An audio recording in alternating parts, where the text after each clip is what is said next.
Assalamualaikum warahmatullahi wabarakatuh. Halo semua, nama saya Kendra Gunawan. NIM saya V3424009.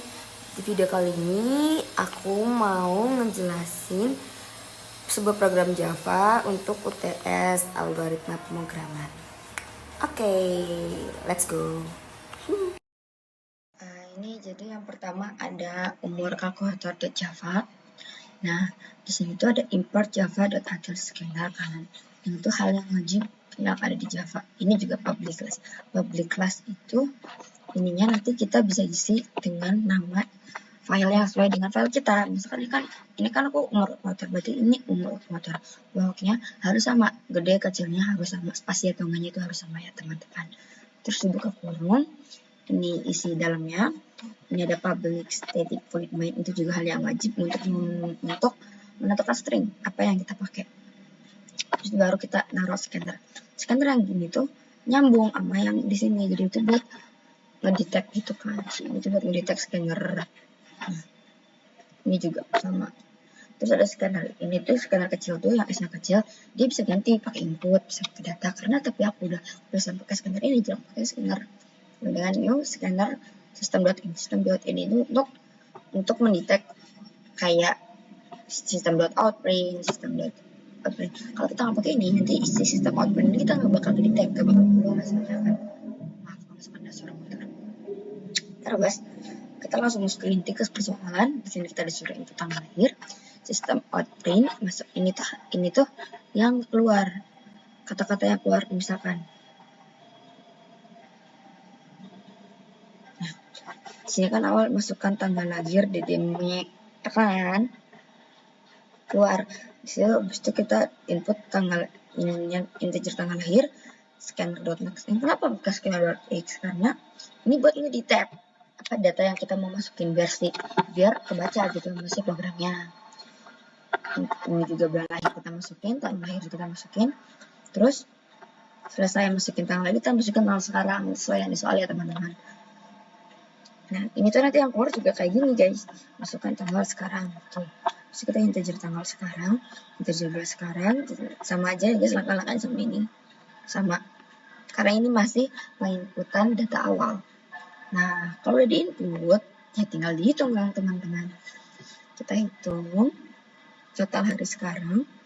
Ini kita tambah semua dikali dengan sesuai sama ini ya guys, tambah gitu dikali ke 60 karena hari tambah banyak di soalnya dihitungnya total 60 aja. Ini dikali 30 tanggal lahir. Hari sekarang juga sama. Terus tuh total hari umur, total semuanya, total sekarang kurang total hari lahir. Ini buat menentukan berapa sih umur kita tuh berapa gitu. Itu buat hitung tahun, bulan, dan hari. Di tahun umurnya kita masukin lagi teman-teman biar keluar buat perhitungan itu pas gitu loh. Nah, tereng kayak gini sama ya. Kenapa ini tuh dibagi sama dengan gitu kan 60 karena biar sesuai. Kalau nggak pakai ini kita nggak sesuai, sumpah berbeda sesuai. Aku coba nggak pakai itu kayak apa aneh lah gitu kan. Terus ini masing-masingnya. Terus sistem ini hasil akhir guys. Umur Anda adalah oke, mari kita coba. So, kita masukkan tanggal lahirnya. Ini tahun, ini tanggal ya guys, DD. Ini M-nya, bulan, ini tahun. Terus kita masukin tanggal sekarang.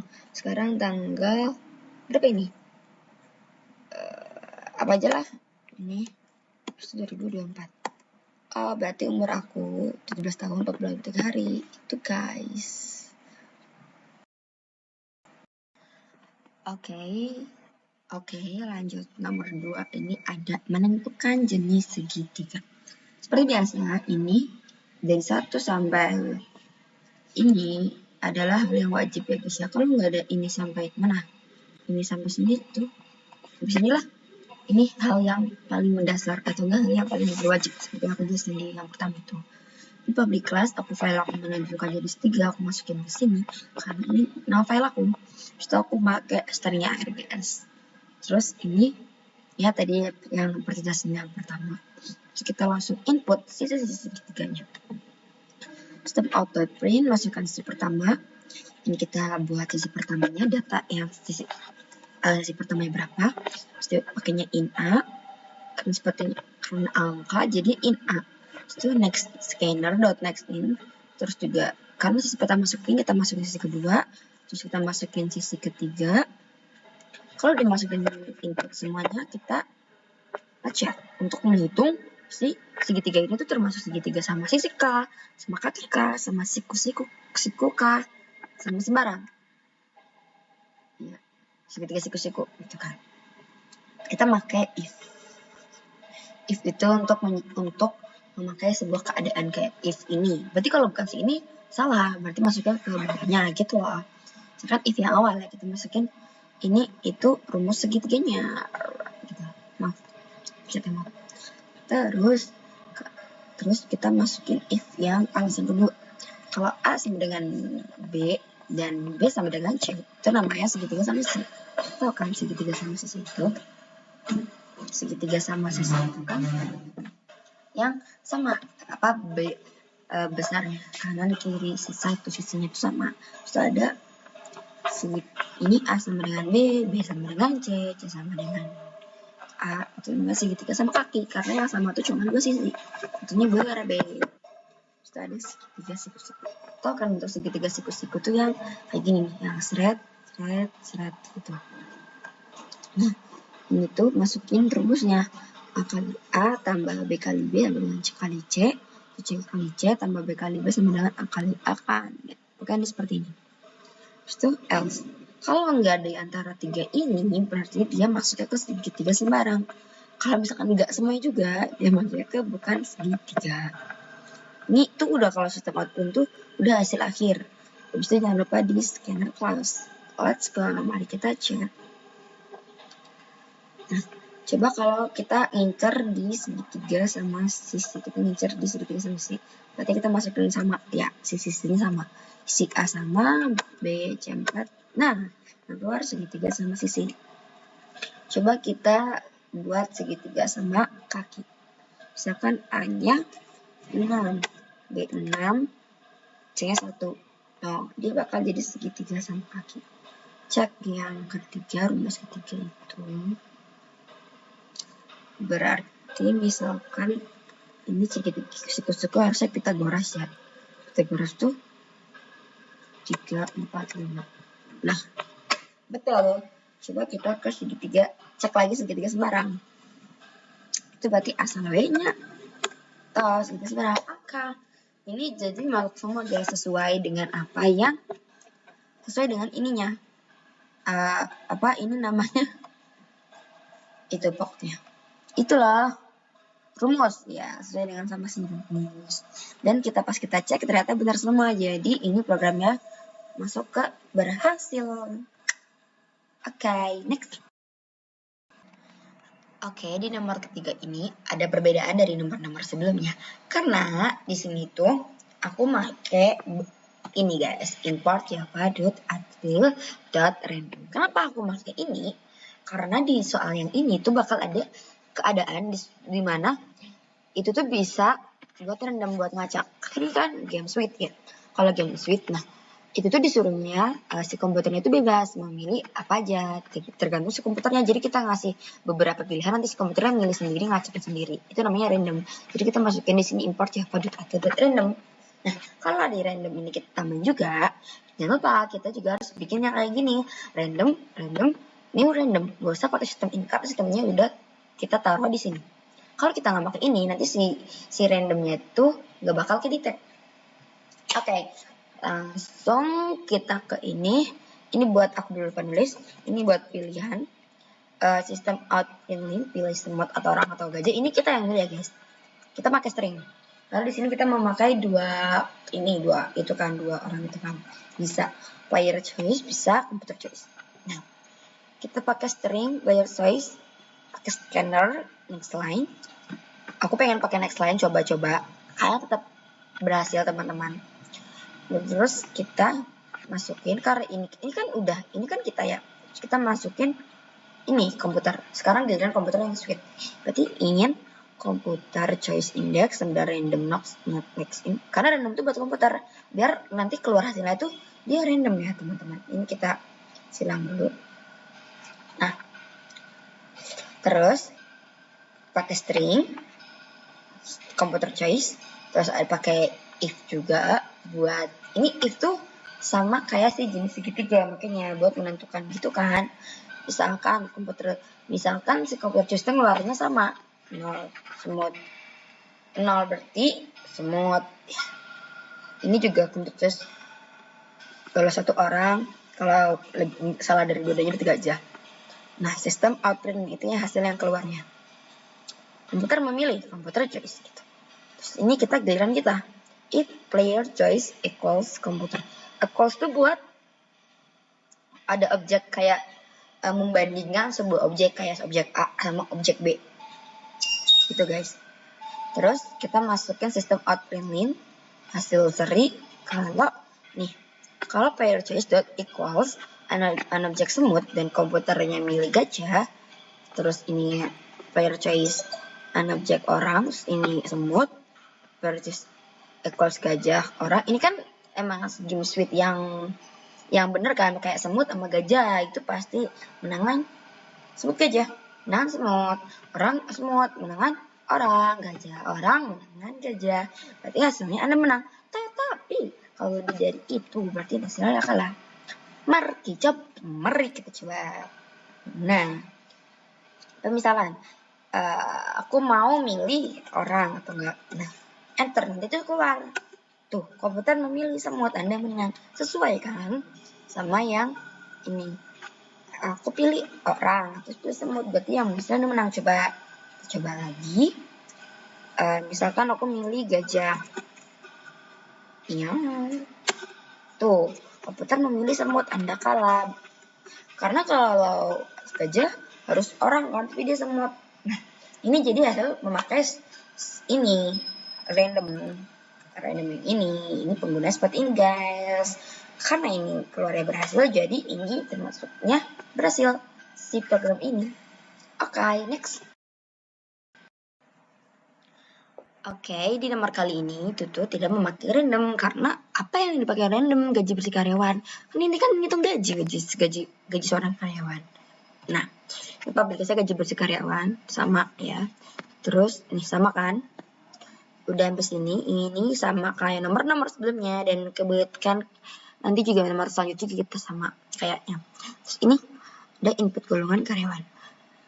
Ini masukin golongan karyawan, ya kan? Ini kan yang keluar nanti itu, masukkan golongan karyawan 1, 2, 3, 3 golongan ya. Terus in golongan, scanner.next in. Sini ngitungin gaji pokok. Bisa sebenarnya pakai if, bisa pakai switch.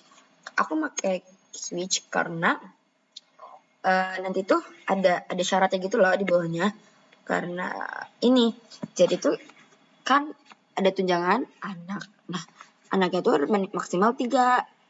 Kalau yang di switch itu nanti ke detiknya tuh malah error gitu loh. Misalkan ini pakai switch. Ini cash one. Cash one itu gaji pokok 1 juta. Ya.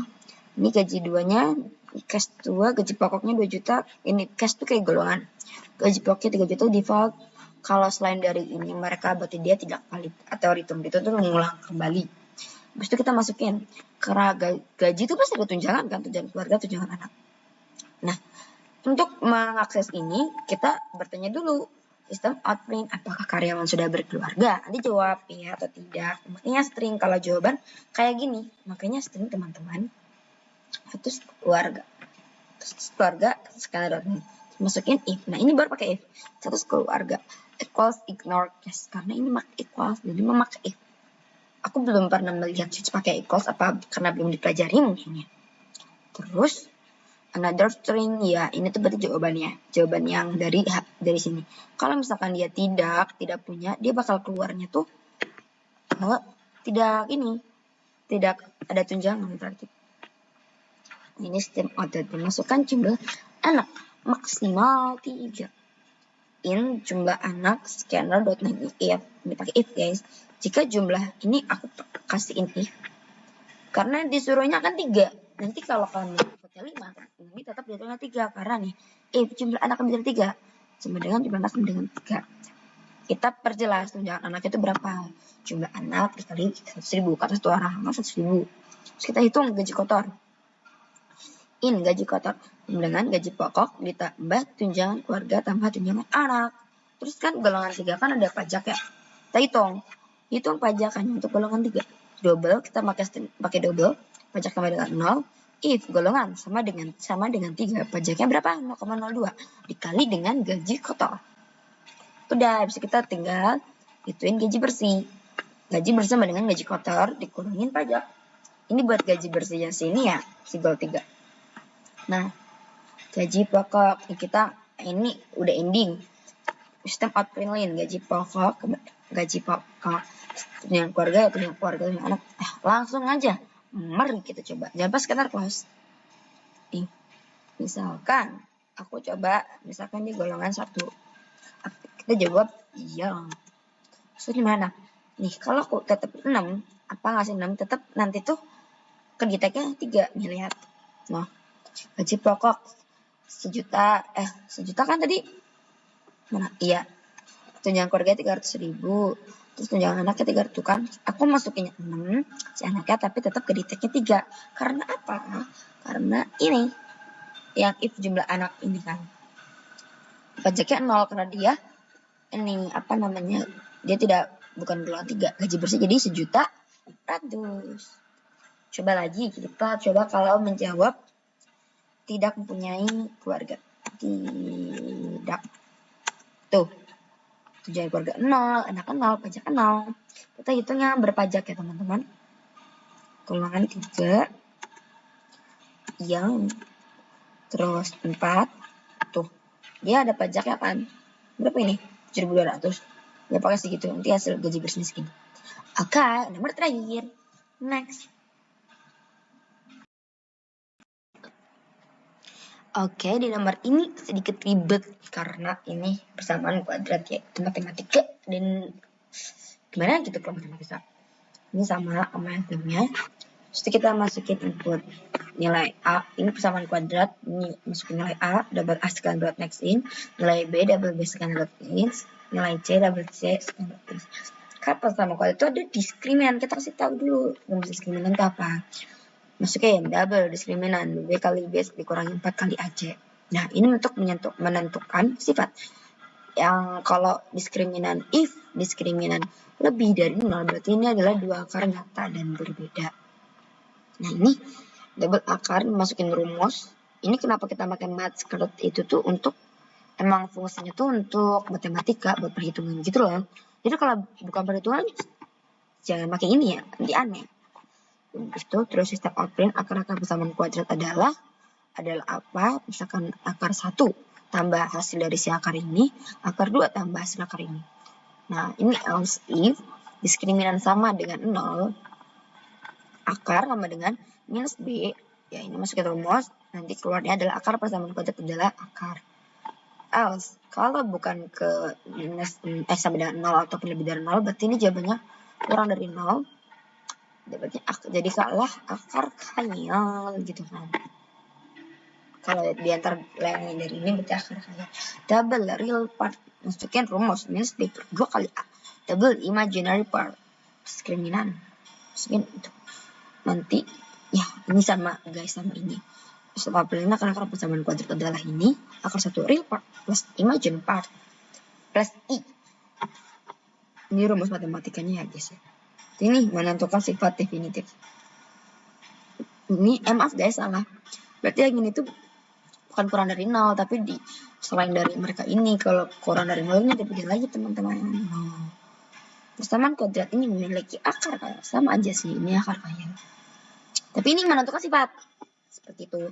Kalau misalkan ini kan akar khayal. Jadi benar guys, tidak salah. Aku agak sedikit persepsi, maaf ya. Jadi itu kalau akar khayal itu ada kedua definitif, ada sifatnya, ada yang definitif negatif, positif, dan tidak definitif. Nah, persamaan kuadrat ini memiliki akar khayal definitif negatif jika A kurang dari 0 dan definitif jika A lebih dari 0. Si A-nya. If A kurang dari 0, jadi definitif negatif. Kalau lebih dari 0 berarti dia positif. Sama tidak definitif. Dan pada sekitar kos, mari kita cek. Kita masukkan nilai A. Coba kita memasukkan nilai A. Ini tidak ada peraturannya guys. Jadi kalau masukin aja. 3, 5, 4. Nah, tuh. Akar semua adalah minus 0,833. Ini plus nilai segini. Ya. Persamaan kuadrat ini memiliki akar khayal. Coba yang lain. Maaf.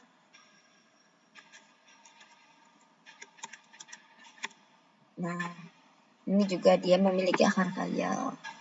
Susah ya buat akar ini nyata dan itu. Karena kalau mau masukin kita harus hitung dulu biar keluarnya tuh pas. Malas ngitung, jadi ya udah aku masukin asal nilai ya guys ya. Definitif negatif juga. Jadi ini termasuk definitif positif. Yang awal tadi definitif positif juga.